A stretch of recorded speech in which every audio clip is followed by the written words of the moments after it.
রিম্বি রিভারের পাশে বসে একেবারে হারিয়ে গেছিলাম। এত সুন্দর আর এত কাছে জলটা ছিল। তোরিও খুব মজা করেছে। পেলিং ট্রিপের সব থেকে বেস্ট জায়গা আমার এই জায়গাটাই লেগেছে।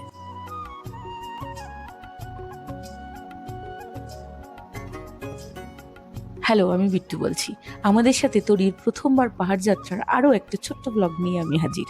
Rimbi orange garden, Rimbi waterfalls, Rimbi river সমস্ত কিছু দেখে এবার আমরা পেলিংয়ের হোটেলে এসে উপস্থিত। যারা এই রুমটা দেখতে চেয়েছিলেন তাদের জন্য ছোট্ট করে আমরা আপার পেলিংয়ের ওল্ড হেলিপ্যাড গ্রাউন্ডের একদম পাশেই দুদিন ছিলাম। আর সব থেকে মজাই ছিল আমাদের তরি। রুম থেকে বেরিয়ে একটা স্থানীয়দের প্রোগ্রাম হচ্ছিল। এটা ট্রিপের উপরি পাওনাই বলতে পারেন। এই প্রথমবার পাহাড়িদের অনুষ্ঠান দেখলাম, ভালোই লাগলো।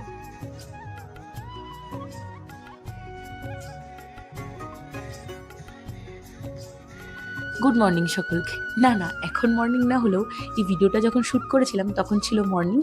আর এমন সুন্দর ঝকঝকে দৃশ্য ছিল, তাও আবার আমাদের রুম থেকে। তারপর আবার লোটা কম্বল গুছিয়ে সারাদিনের জন্য বেরিয়ে পড়েছিলাম ঘুরতে। এসেছি রা বাংলা বুদ্ধ পার্কে।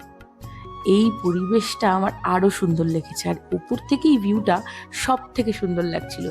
পুরো বিউটি যাকে বলা যায়।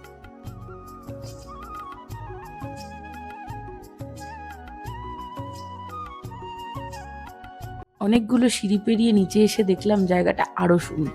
আর এই সেলফি জোনটা তো একেবারে দারুণ। এখানে এসে কতগুলো ছবি তুলবো না, ভিডিও নেবো না, তা আবার কখনো হয় নাকি।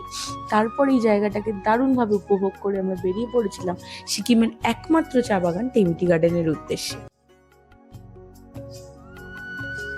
পড়ন্ত বেলায় এই চা বাগানটা দারুণ সুন্দর লাগছিল।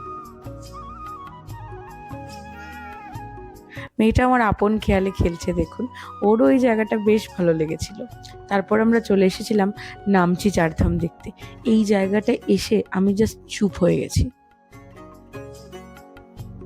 এখানে সুবিশাল শিব মন্দির, 87 ফুট উঁচু, আর চারিদিকে বিভিন্ন দেবদেবীর মন্দির। তার মধ্যে বিখ্যাত হচ্ছে দ্বারকা, রামেশ্বরম, জগন্নাথ ধাম এবং বদ্রীনাথ ধাম। চারধাম দেখে মনে এত শান্তি হয়েছে। আর রাস্তায় এই সাই বাবার মন্দিরটাও পড়েছিল। এটাও খুব সুন্দর জায়গা। আমাদের পেলিং ট্রিপের সব জায়গাগুলোই ভালো, কিন্তু সব থেকে আমার ভালো লেগেছে এই চারধাম। সত্যি এখানে এসে মনটা একেবারে শান্ত হয়ে গেছিল। এবার আমাদের ট্রেন ধরতে হবে, আমরা বেরিয়ে পড়েছি। আমাদের মতো কারা ছোট বাচ্চা নিয়ে ট্রিপ করো আর তাদের অভিজ্ঞতা কেমন অবশ্যই কমেন্ট করে জানিও। আজ আসি, ভালো থেকো, টাটা।